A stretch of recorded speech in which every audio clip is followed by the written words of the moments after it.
Acting in a certain way.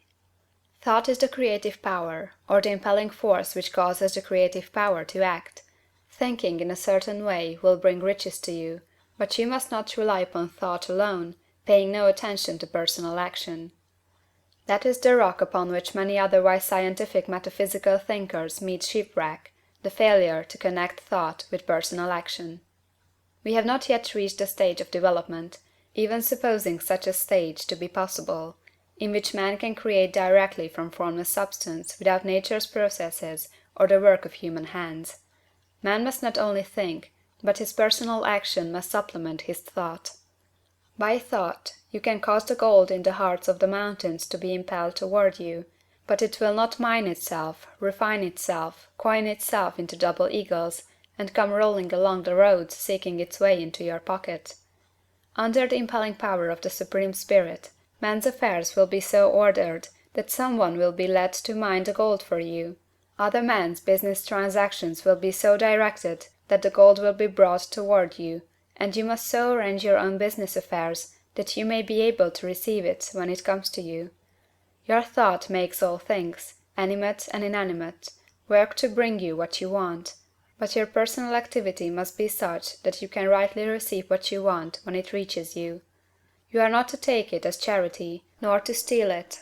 You must give every man more in use value than he gives you in cash value.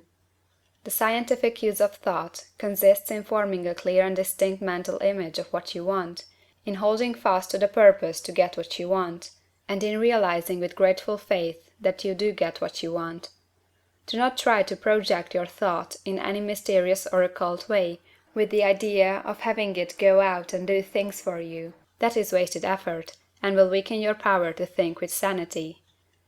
The action of thought in getting rich is fully explained in the preceding chapters. Your faith and purpose positively impress your vision upon formless substance, which has the same desire for more life that you have, and this vision, received from you, sets all the creative forces at work in and through their regular channels of action, but directed toward you. It is not your part to guide or supervise the creative process. All you have to do with that is to retain your vision, stick to your purpose, and maintain your faith and gratitude. But you must act in a certain way, so that you can appropriate what is yours when it comes to you, so that you can meet the things you have in your picture, and put them in their proper places as they arrive. You can really see the truth of this. When things reach you, they will be in the hands of other men, who will ask an equivalent for them.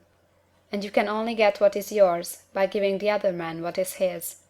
Your pocketbook is not going to be transformed into a Fortunatus purse, which shall be always full of money without effort on your part. This is the crucial point in the science of getting rich. Right here, when thought and personal action must be combined, there are very many people who, consciously or unconsciously, set the creative forces in action by the strength and persistence of their desires, but who remain poor because they do not provide for the reception of the thing they want when it comes. By thought, the thing you want is brought to you. By action, you receive it. Whatever your action is to be, it is evident that you must act now.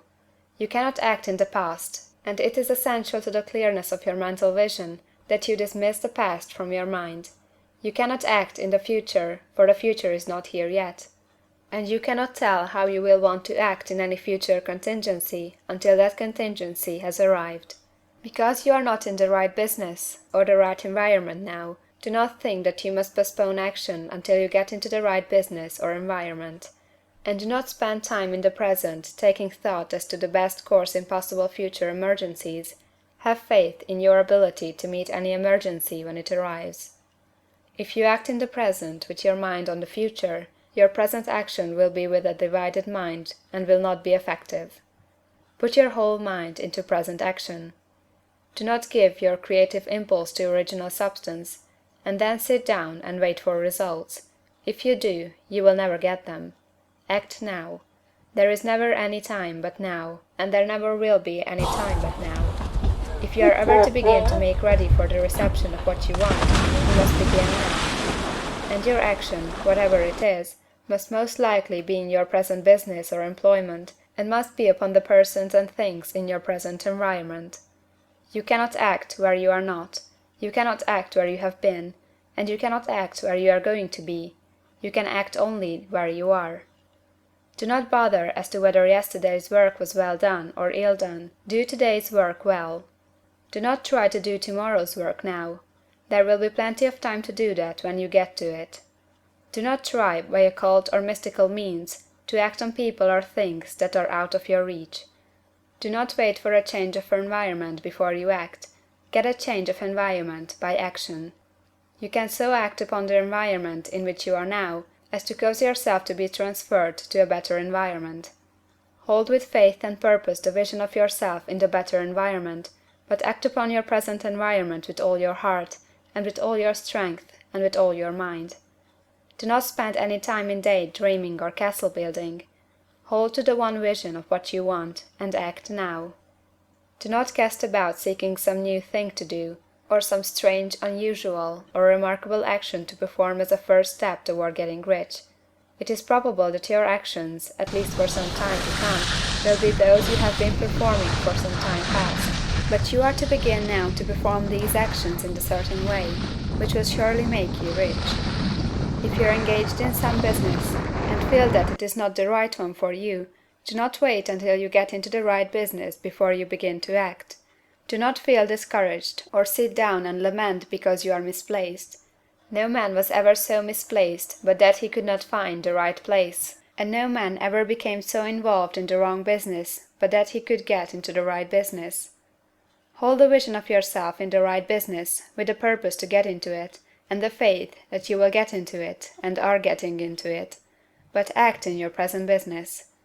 Use your present business as the means of getting a better one, and use your present environment as the means of getting into a better one. Your vision of the right business, if held with faith and purpose, will cause the Supreme to move the right business toward you, and your action, if performed in the certain way, will cause you to move toward the business. If you are an employee, or wage earner, and feel that you must change places in order to get what you want, do not project your thought into space and rely upon it to get you another job. It will probably fail to do so. Hold the vision of yourself in the job you want, while you act with faith and purpose on the job you have, and you will certainly get the job you want.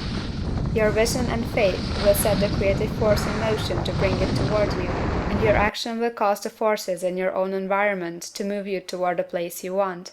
In closing this chapter, we will add another statement to our syllabus.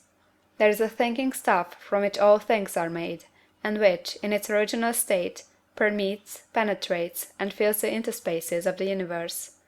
A thought, in this substance, produces the thing that is imaged by the thought.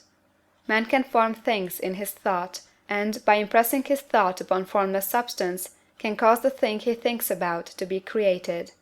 In order to do this, man must pass from the competitive to the creative mind. He must form a clear mental picture of the thing he wants, and hold this picture in his thoughts, with the fixed purpose to get what he wants, and the unwavering faith that he does get what he wants, closing his mind to all that may tend to shake his purpose, dim his vision, or quench his faith. That he may receive what he wants when it comes, man must act now upon the people and things in his present environment.